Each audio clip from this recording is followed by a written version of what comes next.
Muy buenas tardes, muy agradecido por la invitación para estar hoy con ustedes, no dando una conferencia magistral, no dando una charla de esas que pretenden tener toda la verdad, al contrario, sino para llenarlos de la mayor cantidad de dudas posibles, porque es un tema que obviamente tiene connotaciones cognitivas, obviamente por el tema de la inteligencia, pero sobre todo está explotado por el campo de la psicología.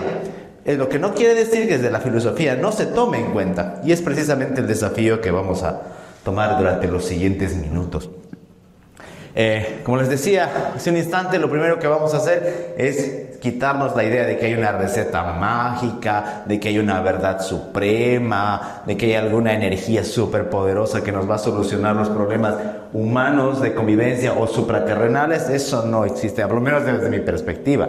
¿Por qué? Porque suele pasar que muchas personas utilizan más bien esas ideas o esos argumentos para venderse, ni siquiera vendernos, para vender sus imágenes, y de eso no se trata. Vamos a ver también que justamente por la cantidad de problemas y condimentos que tiene la vida del individuo, y peor aún con otros individuos, que es ahí donde vamos a encontrar los grandes tropiezos, esto es más complejo de lo que parece, lo que no quiere decir que rehuyamos del problema, al contrario.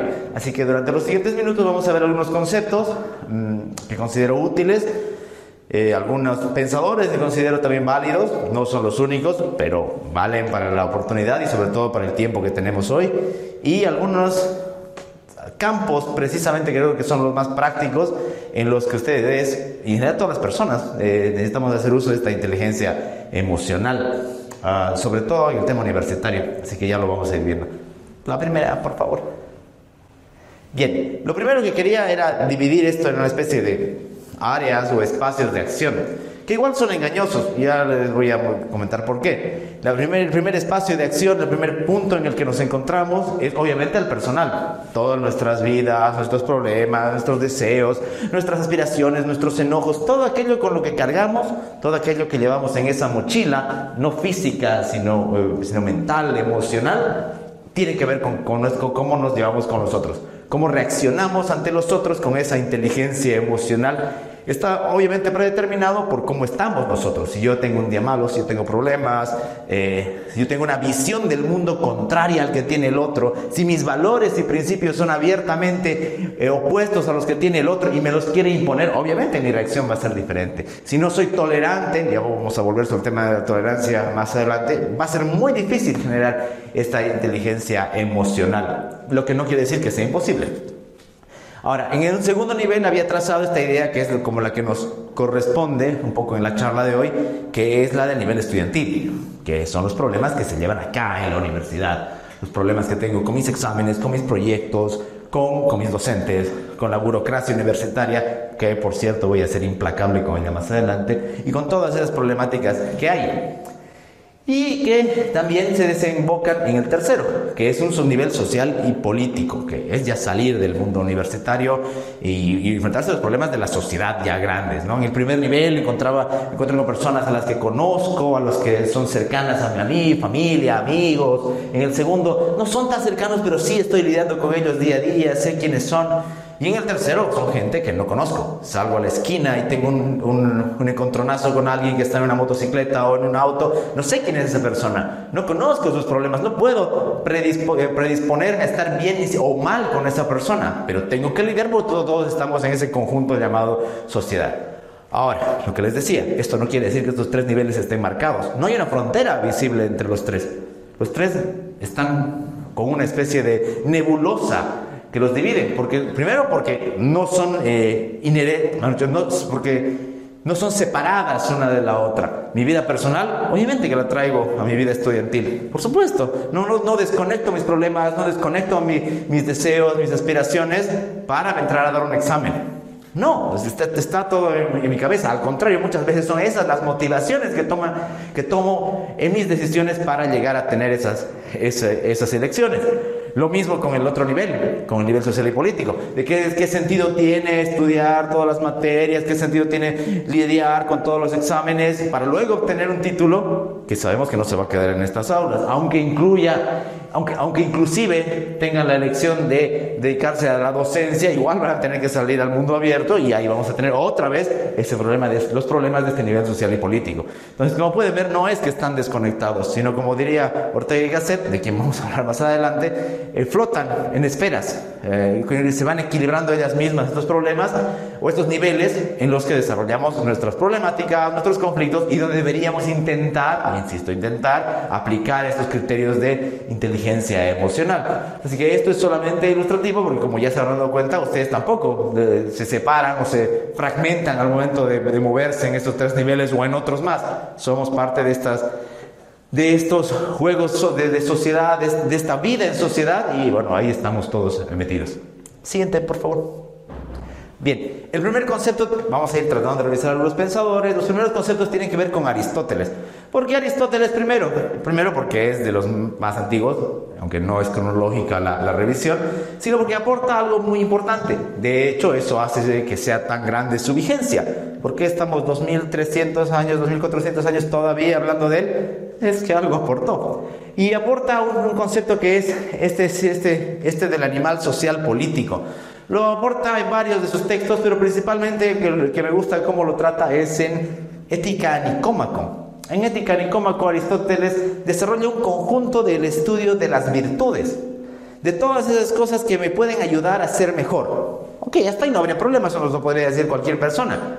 Pero lo que nos aporta Aristóteles, o principalmente aportó en ese tiempo y que tiene relevancia hoy, es que esas virtudes, esas características, esas cosas buenas que me pueden llevar a la felicidad, como diría él, no tienen sentido si estoy yo solo.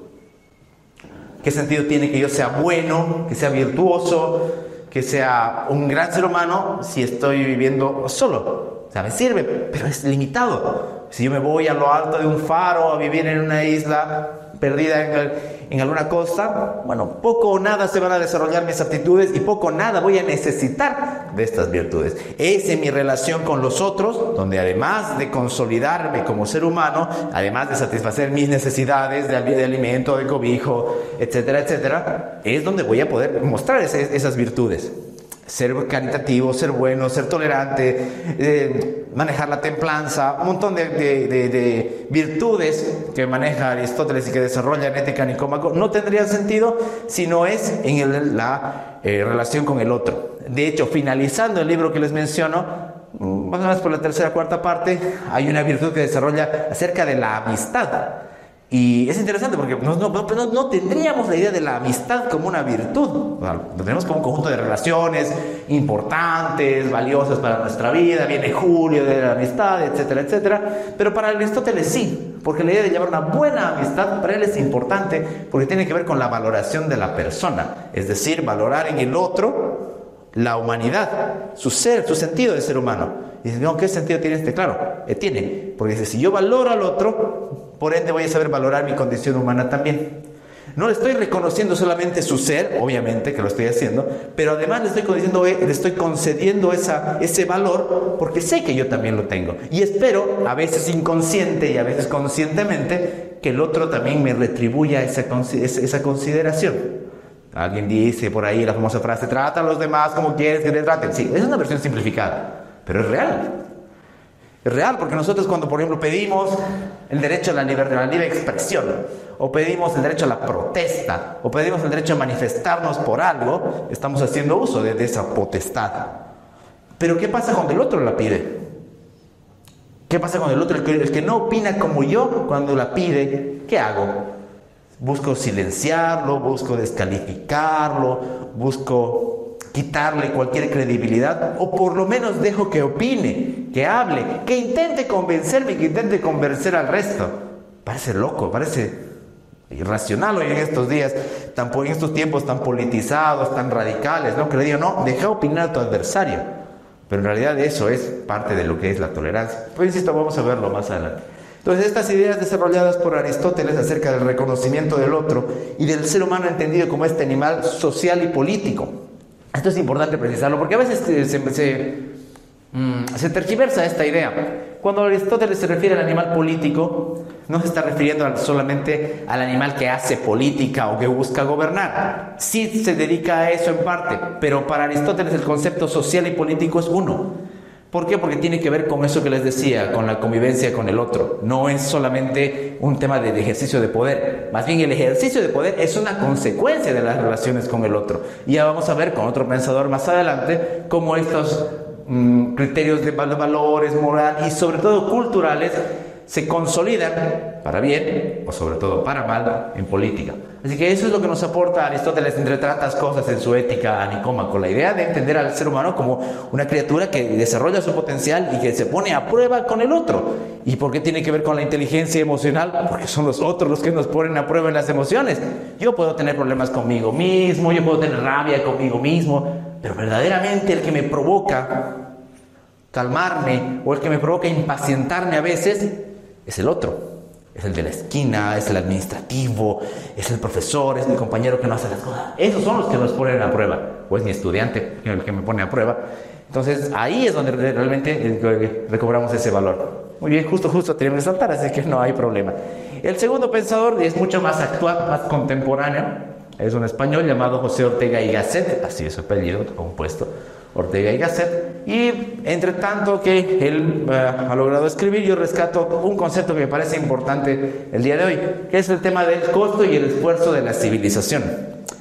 En las páginas de un libro que se llama La rebelión de las masas, Ortega y Gasset menciona que la civilización es un producto de relaciones, de procedimientos, de formas de conducta que hacen que de alguna manera nuestro ser más rebelde, más impulsivo, más que rebelde, más impulsivo, esté controlado. Pero no de una manera castigada o de una manera vigilada, no, sino a través de procedimientos. Por ejemplo, si yo necesito que alguien me preste su bolígrafo, como profesor, yo no puedo ir y tomar el bolígrafo de mi estudiante. Ese procedimiento de decirle me lo presta, me lo da, no lo está usando, es una forma básica que utilizaría, según Ortega y Gasset, la humanidad para mostrar civilización. Es el apego a un orden. No solamente un orden legal, eso vendrá después, sino a un orden cultural, a un orden social. Por eso es que para Ortega y Gasset una de las evoluciones culturales europeas y mundiales, aunque él se centraba más en la historia europea, es justamente haber podido desarrollar eso. ¿Por qué, dice Ortega y Gasset en este mismo libro, los bárbaros, aparte de la invasión a Roma y toda esa historia que ya se conoce, no podían ser una unidad, valga la redundancia? En cambio, Roma sí era una unidad. En cambio, todos los pueblos bárbaros eran dispersos. Los hunos, los ostrogodos, los visigodos, etcétera, etcétera. Todas aparte. ¿Por qué? Porque no tenían ese desarrollo cultural que había podido alcanzar Roma, que luego cayó y demás, que es otra historia. Pero ¿qué más nos dice Ortega y Gasset? Que estos criterios civilizatorios, este sentido de respetar al otro, de escuchar al otro, de pedirle permiso a otro en vez de empujarlo en la calle, luego adquiere una condición más fuerte, que es lo que llamamos leyes, democracia y demás. Entonces, ¿qué sentido tendría que exista todo un conjunto de leyes, como pasa en muchos países que conocemos, todo un conjunto de normas, todo un aparato legal, administrativo y político, si la ciudadanía no tiene culturalmente eso respaldado o no respalda eso culturalmente? Es lo que pasa muchas veces, ¿no? Podemos legislar y hacer normas para todo, pero si la gente no tiene en su cultura cumplir las normas, no hay ningún sentido. Claro, podemos entonces, la respuesta fácil, ¿no? Hay que hacerlas cumplir por la fuerza. Es cierto, a veces hay que recurrir a la fuerza, pero no es lo principal. Peor cuando se trata de inteligencia emocional. Y finalmente, para acabar con Ortega y Gasset, para no extenderme tanto con él, hay otro concepto que es el que está ahí, que lo menciona. Y es que todo este orden importante, toda esta forma de vivir, el hecho de que nos sentemos, el hecho de que lleguemos a tal lugar en tal forma, el hecho de que vivamos de manera civilizada, dice Ortega y Gasset, tiene un problema. Bueno, tiene muchas ventajas, pero tiene un problema, que no es gratis, que cuesta, pero no cuesta en dinero, aparte, sino cuesta mantenerlo. ¿Por qué? Porque no es fácil. Inclusive, como él desarrolla en sus ideas, la misma idea de que siempre, aunque casi siempre hayamos crecido y vivido en un mundo ordenado, puede hacernos creer erróneamente que eso siempre ha estado ahí y que siempre va a estar. Y eso es mentira para Ortega y Gasset. Dice, no, mentira, porque todo eso cuesta mantenerlo. ¿Por qué? Porque tengo que educar a la gente, tengo que enseñarle que respete al otro, tengo que enseñarle que sea más tolerante, etcétera, etcétera. Si no lo hago, si dejo de hacerlo, 1, 2, 3 generaciones, eso empieza a decaer. Eso empieza a decaer y desaparece. Hay un concepto, termino con Ortega y Gasset, hay un concepto que maneja muy interesante que maneja, que es el de la decadencia, que es justamente la idea de algo que va empeorando con el tiempo. Pero él nos recuerda esas ideas que decaer viene del verbo caer, y que quiere decir algo que en algún momento era alto, algo que en algún momento estaba en su esplendor, pero que empieza a bajar, como un negocio que estaba de moda y luego empieza a caer, como una institución educativa que en algún momento estaba en su apogeo y empieza a caer. Ese es el concepto que maneja Ortega y Gasset, y lo lleva al asunto de justamente lo que estamos viendo ahora, nuestra relación con el otro. Los modales en una sociedad, la forma de comportarse, el apego a las leyes, etcétera, etcétera. Para Ortega y Gasset, un poco pesimista él, tiende a decaer. Siguiente, por favor. Bien, siguiendo nuestro recorrido de pensadores que nos puede dar conceptos interesantes para hablar de inteligencia emocional, vamos a irnos más cerca en el tiempo, vamos a irnos por Umberto Eco.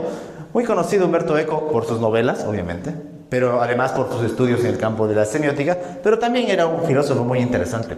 Y destaco en todo caso una idea que nos sirve para reflexionar sobre la inteligencia emocional, que desarrolla en un libro que se llama 5 Escritos Morales. Él desarrolla la idea de por qué el ser humano tiende a la acción directa y tiene problemas con la reflexión. Él lo desarrolla en un campo político, pero nos sirve también porque está relacionado. ¿Qué es la acción por la acción? Cuando alguien nos dice hagamos las cosas ya, hazlo sin pensar. Ok, para mi vida emocional, para mis expresiones en el deporte, mi vida íntima, de repente está bien. Pero cuando me relaciono con el otro, cuando mis decisiones pueden afectar al otro, mi compañero de trabajo, de curso, o alguien que no conozco en la sociedad, ¿de verdad vale la acción por la acción? Por supuesto que no. Si yo, por ejemplo, hago por hacer y lanzo por la ventana del auto o del micro la basura, sin pensar en las consecuencias que eso puede tener, así sea una pequeña bolsa, así sea un pequeño vaso, estoy actuando por actuar, la acción por la acción. Para Umberto Eco, justamente la acción, los que defienden la idea de la acción por acción, no solamente en cuestiones de basura, sino en la política, en la vida social, tienen un profundo problema. ¿Cuál es? Que odian el intelectualismo. Son antiintelectuales. Y claro, no se refiere a que odien a las personas intelectuales, sino que detestan el ejercicio intelectual. Porque el ejercicio intelectual implica reflexión, implica pensar. Dicho de otra manera, para lo que nos importa hoy, implica inteligencia emocional. Si yo, por ejemplo, estoy enojado con alguien por una cuestión personal, política, estudiantil, económica, la que sea, o hasta por una cuestión, por un accidente de tráfico, la acción por la acción, ¿qué va a hacer? Que baje del auto y lo abofetee o lo golpee con un palo, sin pensar siquiera. En cambio, una acción que no es ponerse a filosofar, pero sí medianamente reflexionar y decir, ok, las consecuencias de lo que yo le haga en ese momento pueden ser peores para mí que para él. Y lamentablemente, y esto escapa a la filosofía, la vida humana está plagada de eso. ¿Cuántas cosas malas, cuántas tragedias no han ocurrido porque el ser humano no ha tenido los 5 segundos necesarios para pensar en lo que debía hacer? Ok, no quiere decir que me voy a llevar bien con todo el mundo, mentira.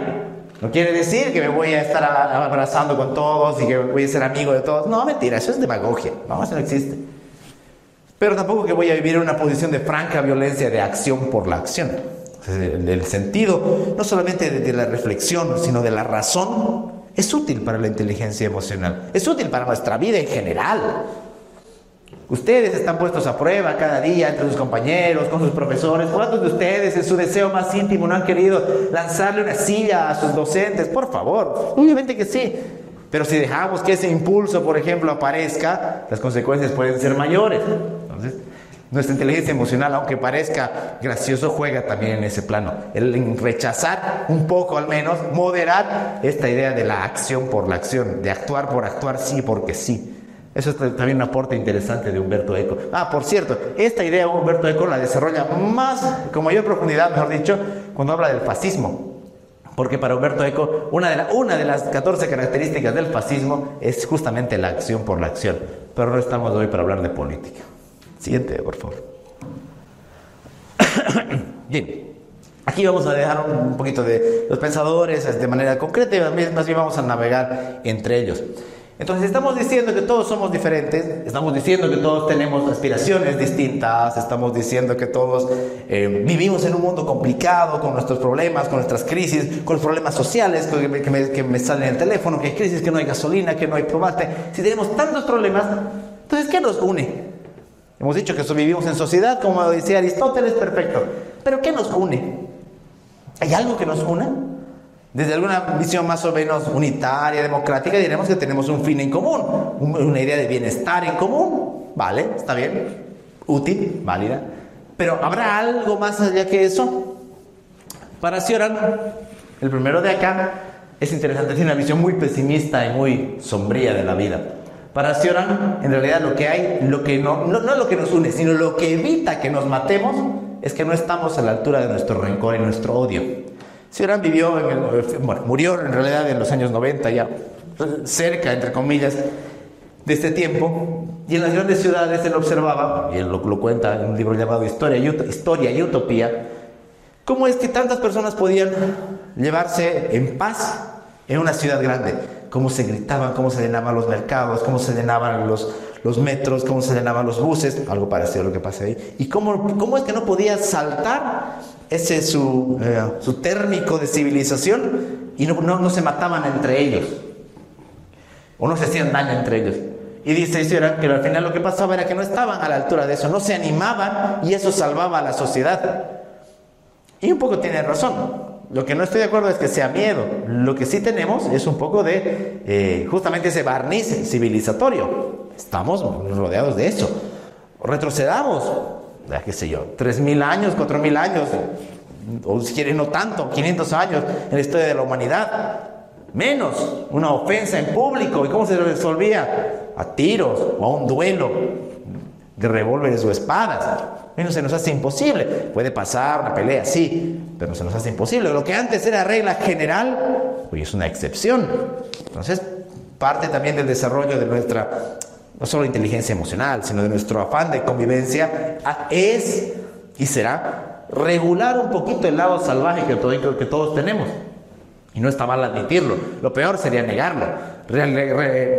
Controlar esas ansias de acabar con el otro cuando me hace algo es también parte de un manejo de inteligencia emocional.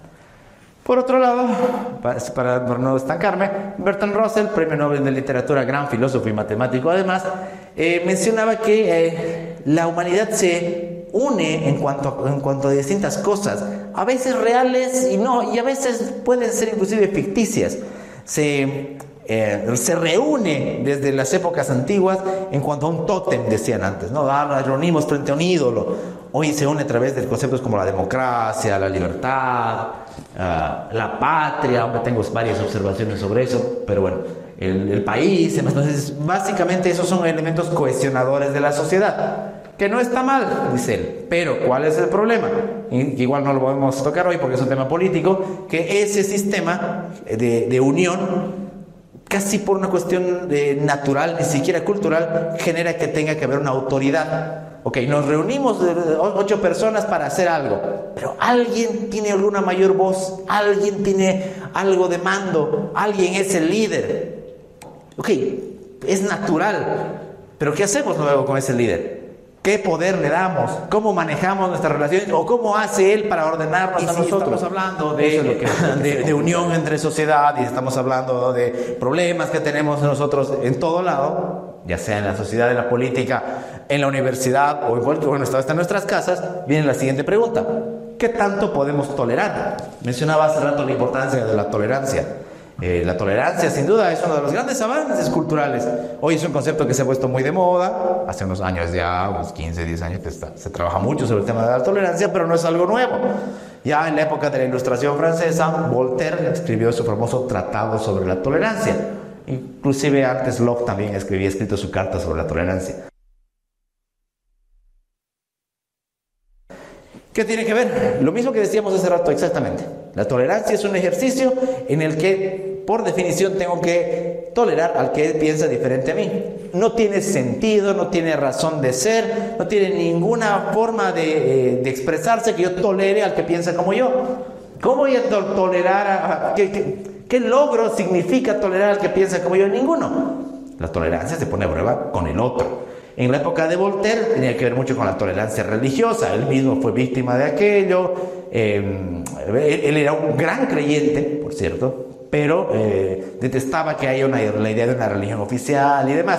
Claro, hoy eso lo entendemos como algo normal, pero para la época de Voltaire era todo un desafío poder propugnar esas ideas. Estamos hablando del siglo XVIII. Claro, pero si esta tolerancia se da, yo digo, respetemos a todos, demos espacio a todos, permitamos hablar a todos. Muy bien, pero ¿qué pasa entonces si alguien viene con un discurso de odio? ¿Debo permitirle hablar? Mi inteligencia emocional, ¿cómo debe reaccionar si alguien viene y me dice que hay que expulsar a todas las personas de X departamento, nacidas en X departamento, o hay que acabar con la vida de tal minoría? ¿Cómo debo reaccionar si supuestamente soy tolerante? Eso es algo que desarrolló Karl Popper en varios de sus tratados, pero principalmente en La Sociedad Abierta y sus enemigos. Es lo que él llamó la paradoja de la tolerancia. ¿Debo tolerar a los intolerantes? Para Popper no. Porque justamente, aunque sea una paradoja, era lo que salvaba, lo que debía salvar a ese grupo, a esa sociedad abierta de acabarse. Porque si yo permito que alguien aparezca con discursos de odio, que quiera acabar con ese ambiente de democracia, libertades y demás que decíamos hace un rato que se había convertido en la especie de cohesionador de la sociedad, bueno, entonces básicamente estoy abriendo la puerta a la destrucción de esa misma sociedad. Igual esto es polémico, no sé si es una verdad tan absoluta, porque por ejemplo, si cerramos la tolerancia, cerramos también la posibilidad de que el otro opine, ya lo hemos dicho hace rato, entonces tiene sus particularidades. Como les decía al inicio, no hay una respuesta sola para todo esto, lo que hay más bien son provocaciones y más dudas, que está bueno que se dé. La siguiente, por favor.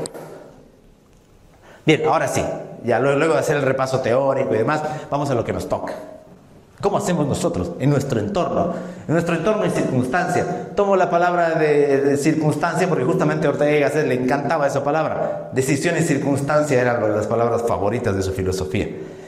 ¿Qué hacemos con nuestra realidad? Primero, como sociedad, Santa Cruz y Bolivia. Yo no sé si, bueno, tampoco uno tiene a hacer esos juicios apresurados, ¿no? Pero yo no sé si hay alguna sociedad tan estresante como esta, por razones políticas y sociales. Seguramente por cuestiones de tamaño, de guerras y demás. Seguramente hay sociedades que viven mucho más preocupadas que nosotros. Pero el estrés social, la incertidumbre, no solamente para el estudiante, sino para todos en Bolivia, creo que sobre todo estos meses ha sido terrible. Lejos estoy de hacer análisis psicológicos, no es mi área, pero alguien seguramente podría ver cómo afectan este tipo de crisis o venideras crisis a la convivencia y a la salud y a la inteligencia emocional de las personas. Bueno, pero bueno, no estamos acá solo para quejarnos, sino para tratar de ver qué hacemos.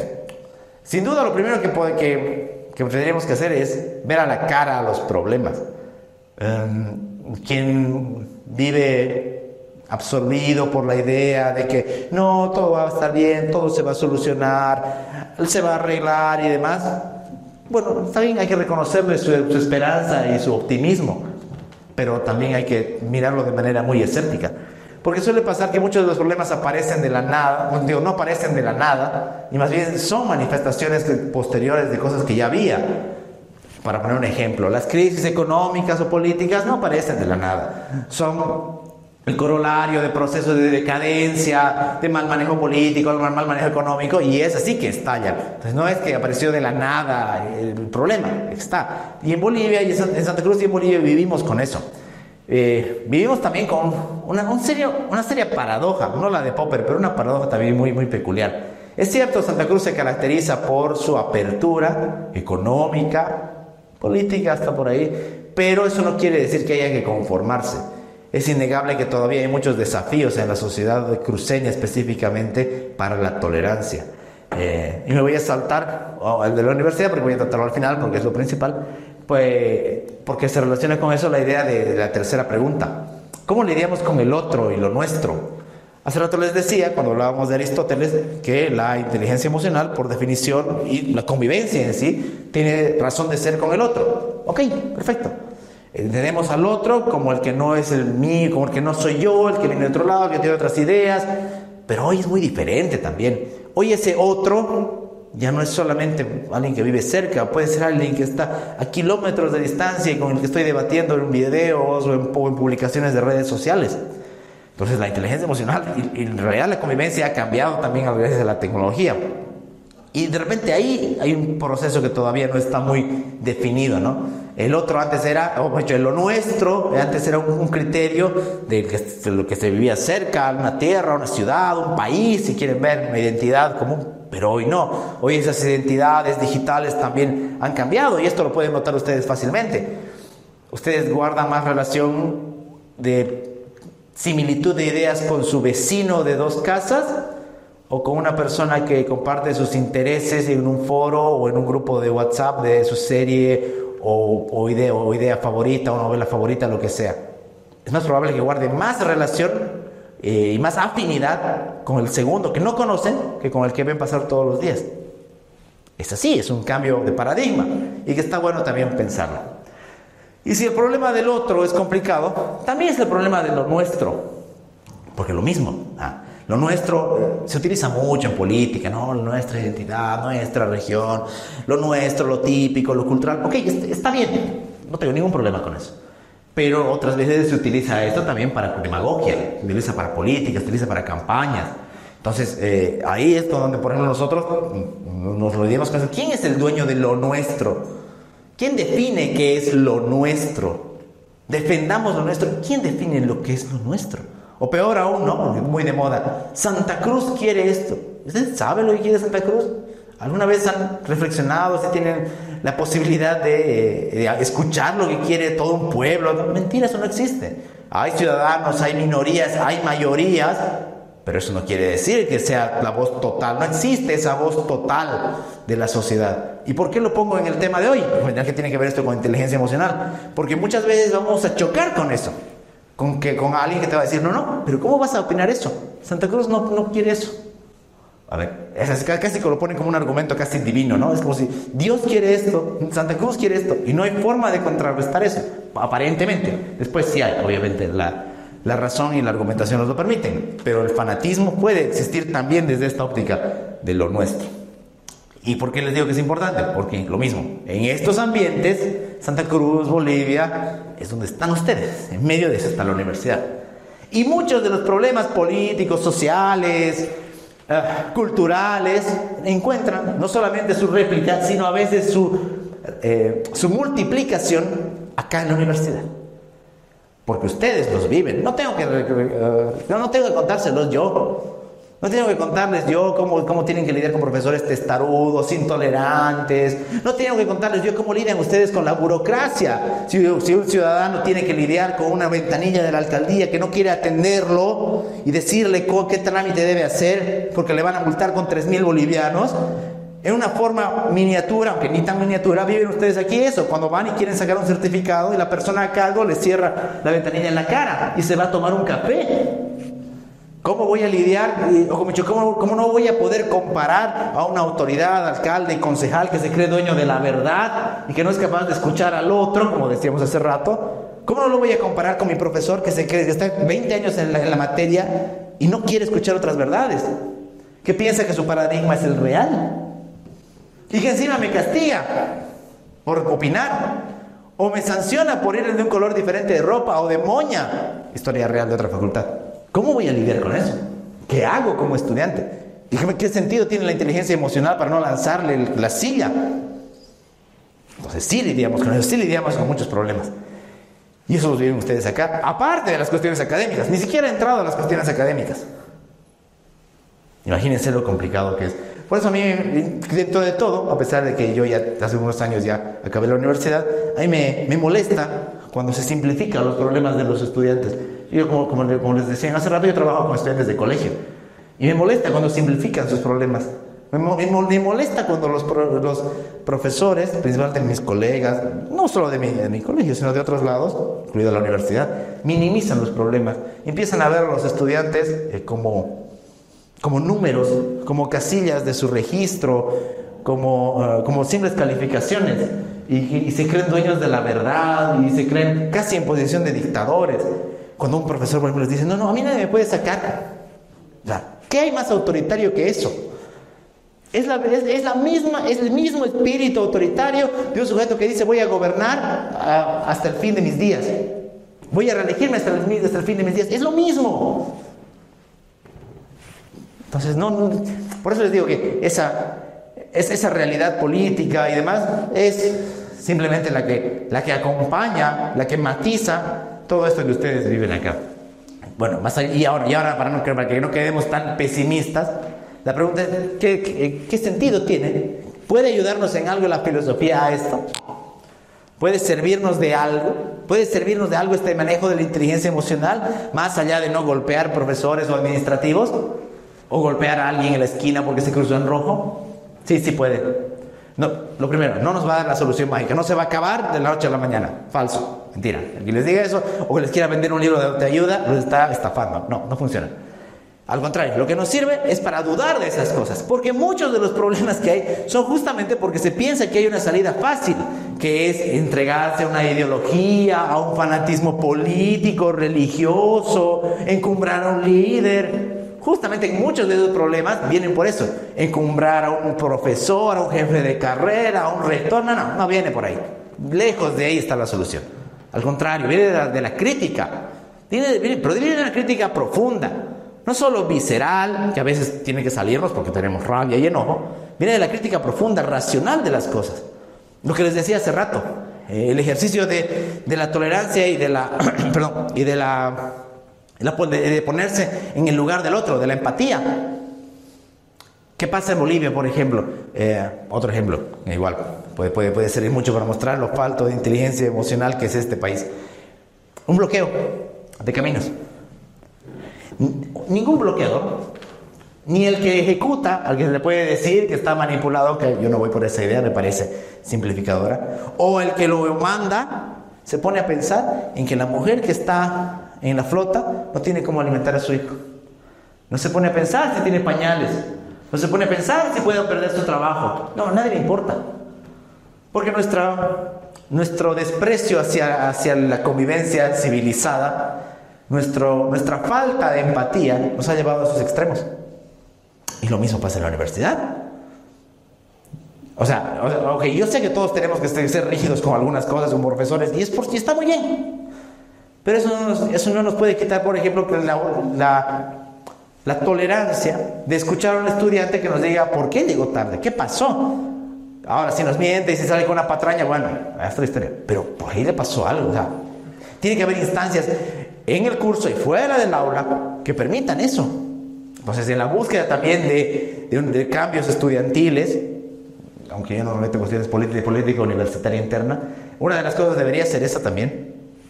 O sea, exigir no solamente a los dirigentes, sino a la misma entidad universitaria que la empatía sea real, que no sea un discurso, que no sea una foto, que sea real. Que se valore como tal al individuo, así como se pide que se valore al ciudadano en una elección nacional y no se lo utilice para propaganda política. Lo mismo que al estudiante universitario se lo considere como tal, como un fin en sí mismo, y no se lo utilice para una elección de centro interno, para una elección de la FUL o para una elección de rector o de canato. No, o sea, vale como tal. Es lo mismo, así como los políticos y candidatos a concejales van a tocar la puerta de un barrio cada 5 años porque hay elección. A ustedes los vienen a buscar solamente cuando hay elecciones. Real. Entonces tiene que ver con una profunda crítica y problemas que no se solucionan tan fácil, pero que es bueno encararlos con esa mirada. Y por supuesto tiene otra salida, tiene otra utilidad la filosofía, que es justamente esto: llevarnos a la reflexión. De saber que detrás de un problema hay un valor que está fallando, un principio que no se está aplicando, alguien que está mintiendo o alguien que está utilizando una falacia. No estamos aquí para hablar de lógica, aunque es bonito, pero no es el tiempo, no es el momento hoy. Alguien que está realizando un razonamiento incorrecto o alguien que nos está llevando por el camino del fanatismo. ¿No? Es la filosofía apoyando la inteligencia emocional, nos permitiría tal vez encontrar mejores soluciones para aquello. Como les digo, no hay una solución fácil, no hay gurús, no hay soluciones mágicas, y menos que yo se las voy a dar, pero sí vale la pena terminar con estas interrogantes y realizar un ejercicio crítico de todo aquello que nos rodea y que pone a prueba precisamente nuestra inteligencia emocional. Gracias. Uno más, por favor. Sí, y esto, si alguien quiere ver el contenido, no solo esta charla, sino hay varias cosas que se suben a estas redes sociales, si les interesa. Las cosas que vengo comentando y otras están por ahí. Gracias.